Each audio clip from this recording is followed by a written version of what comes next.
Pas de feuilles égale pas de maturité possible dans le raisin. Ceux-ci sont restés très petits, ils n'ont goût à rien. Il aurait été plus judicieux de les enlever, mais ça coûte de l'argent bien sûr, du travail, de l'application pour aider le pied à mieux supporter ces chaleurs. Dans certains endroits, même les vieux pieds sont concernés, on le voit ici, en particulier si c'est un sol graveleux, très chaud et sec. Ici, on est sur une jeune vigne de pomerol, plutôt labourée et bien entretenue sur des jeunes pieds. On voit certes qu'il souffre de défoliation, on voit aussi que les viticulteurs ont intelligemment fait tomber du raisin pour aider le pied à mieux résister. C'est d'autant plus intelligent qu'il y a beaucoup de volume cette année sur les pieds. Ici, on est sur le plateau de Pomerol avec un sol probablement plus argileux que graveleux.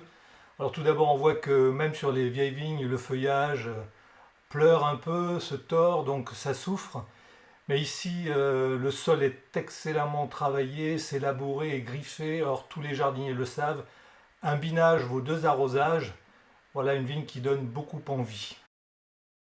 Ce qui est amusant, c'est qu'en 2016, il y a une inversion dans la hiérarchie des sols. Là, c'est en bas du plateau argilo-graveleux de Pomerol. On voit que la vigne ne souffre pas. Bien sûr, il y a un peu plus de raisins. Bien sûr, ils sont plus gros. Bien sûr, ce n'est pas travaillé de la même manière, mais le millésime sera très favorable à ses propriétés de moindre notoriété. Je quitte Pomerol pour aller sur le plateau calcaire de Saint-Émilion, parmi les meilleurs crus, où l'on sait que 70% de l'alimentation en eau de la vigne se fait par remontée capillaire dans le calcaire.